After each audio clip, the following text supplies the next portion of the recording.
আসসালামু আলাইকুম। এখন আপনারা দেখবেন সংবাদ শিরোনাম। ৭২ ঘন্টার নিবিড় পর্যবেক্ষণে ওসমান হাদি। সরকার প্রধানের সাথে দেখা করলেন হাদির পরিবার। গুলি চালানো সন্ত্রাসী শনাক্ত। প্রধান উপদেষ্টার সঙ্গে বিএনপি জামায়াত এনসিপি নেতাদের বৈঠক। ঐক্যের আহ্বান জানালেন রাজনৈতিক নেতৃবৃন্দ।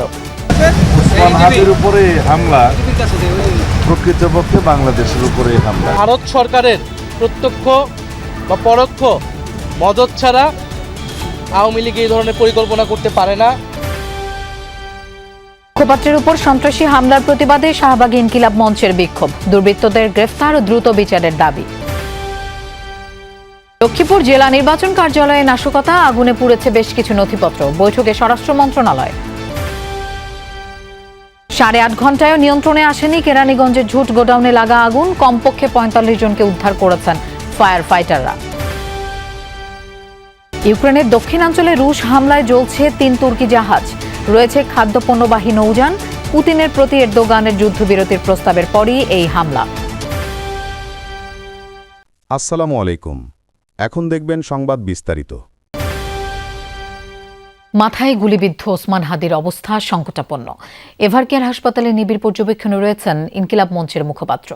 শুক্রবার দুর্বৃত্তদের গুলিতে গুরুতর আহত হন ঢাকা ৮ আসনে সম্ভাব্য স্বতন্ত্র এমপি প্রার্থী। গতকাল দুপুরে রাজধানীর বিজয়নগরে অটোরিকশায় যাওয়ার সময় সন্ত্রাসীরা ওসমান হাদির মাথায় গুলি ছোড়ে। এরপর ঢাকা মেডিকেলে জরুরি ভিত্তিতে তার অস্ত্রোপচার করা হয়। চিকিৎসকরা অপারেশনের মাধ্যমে গুলি বের করে আনেন। তারপর তাকে নেওয়া হয় লাইফ সাপোর্টে। চিকিৎসকরা জানান, অপারেশন চলাকালে হাদির দুবার কার্ডিয়াক অ্যারেস্টের পাশাপাশি প্রচুর রক্তক্ষরণ হয়েছে। পরে ঢাকা মেডিকেলের লাইফ সাপোর্ট থেকে পরিবারের সিদ্ধান্তে ওসমান হাদিকে স্থানান্তর করা হয় এভারকেয়ার হাসপাতালে।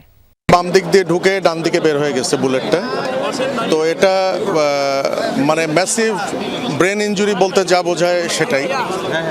এবং ব্রেন স্টিম মগজের যে কাণ্ড, সেই কাণ্ডের পাশ দিয়ে বুলেটটা বের হয়ে গেছে, কাণ্ডেরও ইনজুরি হয়েছে। এখন ওনাকে কৃত্রিম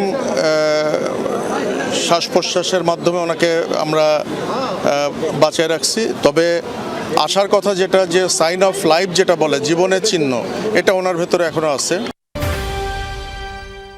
ওসমান হাদির উপর হামলা বাংলাদেশের উপরই হামলা, এমন মন্তব্য করে বিএনপির স্থায়ী কমিটির সদস্য সালাউদ্দিন আহমদ বলেছেন, এমন হামলা চালিয়ে নির্বাচন বানচাল করা যাবে না।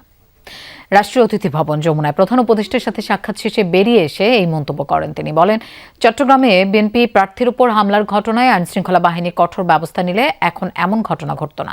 সালাউদ্দিন জানান, তারেক রহমানের নিরাপত্তা বিএনপির সর্বোচ্চ অগ্রাধিকার। অন্তর্বর্তী সরকারকে নিরাপত্তা নিশ্চিতের ব্যাপারে আহ্বান জানানো হবে। রাজনৈতিক বিতর্ক যতই থাকুক, ফ্যাসিবাদ বিরোধী আন্দোলনে সবাই ঐক্যবদ্ধ বলেও জানান বিএনপির এই নেতা। ডক্টর ইউনূসের সাথে বৈঠকে উপস্থিত ছিলেন জামায়াত ও এনসিপির নেতারাও।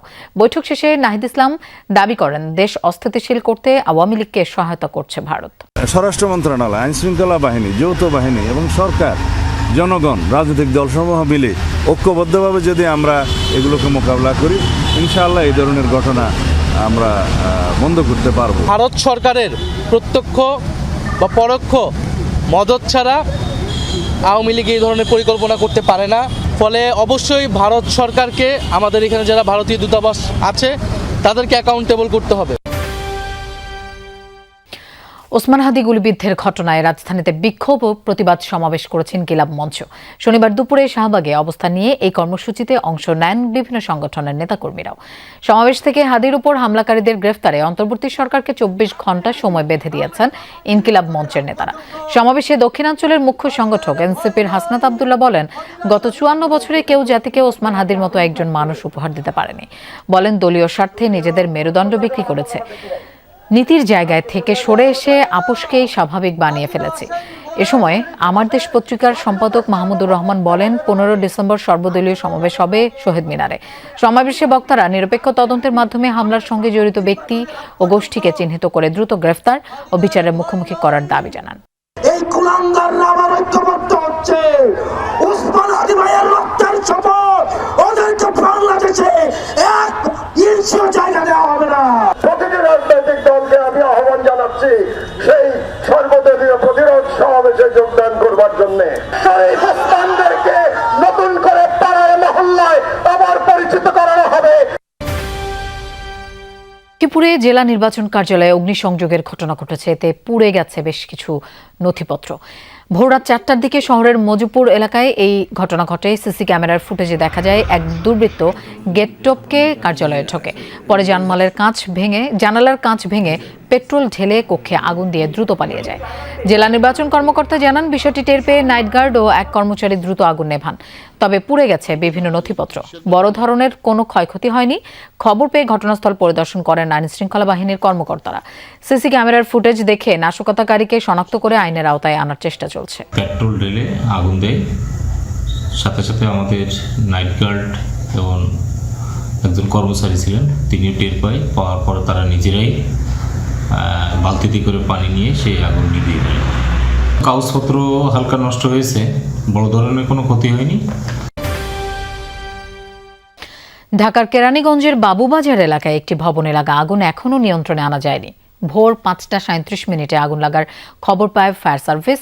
ঝুট কারখানাটি বাবুবাজার সংলগ্ন 12তলা ভবনের নিচ তলায় অবস্থিত।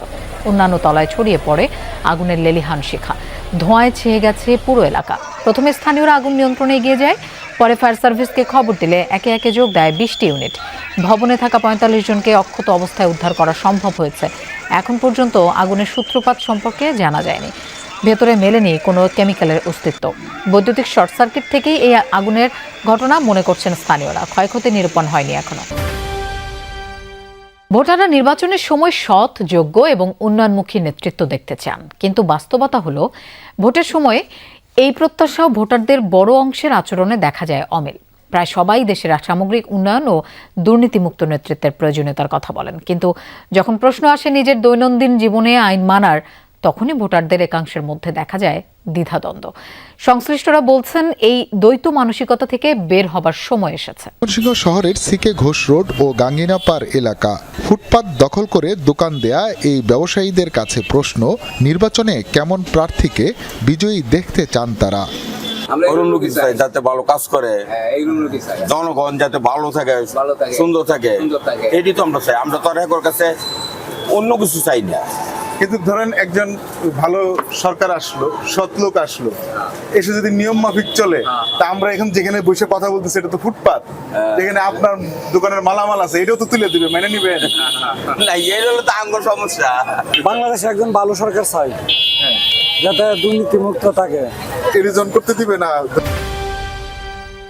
ইউক্রেনের দক্ষিণ ওডেসায় রুশ হামলার শিকার হয়েছে তুর্কি মালিকানাধীন 3টি জাহাজ, দাবি কিয়েভের। শুক্রবার এই তথ্য নিশ্চিত করে ইউক্রেনীয় নৌবাহিনীর এক মুখপাত্র এবং এক জাহাজ মালিক। চোর্নোমস্ক বন্দরে ক্ষয়ক্ষতির কথা জানিয়েছে তুরস্কের পররাষ্ট্র মন্ত্রণালয়। এই হামলায় কোনো তুর্কি নাগরিক হতাহত হয়নি। হামলায় ক্ষতিগ্রস্ত জাহাজগুলোর মধ্যে খাদ্যপণ্য বহনকারী একটি নৌযানও ছিল। একই দিন জ্বালানি স্থাপনা ও বন্দর ঘিরে সীমিত যুদ্ধবিরতির প্রস্তাব উপকারী হতে পারে। ভ্লাদিমির পুতিনকে এমনটা জানান তুর্কি প্রেসিডেন্ট রিসেপ তাইপ এরদোগান। এর কয়েক ঘন্টা পরই বন্দরে হয় হামলা। বরাবরই যুদ্ধবিরতির প্রস্তাব প্রত্যাখ্যান করে আসছেন রুশ প্রেসিডেন্ট ভ্লাদিমির পুতিন। শুক্রবার ইউক্রেনের 2টি বন্দরে হামলা চালিয়েছে রুশ বহর।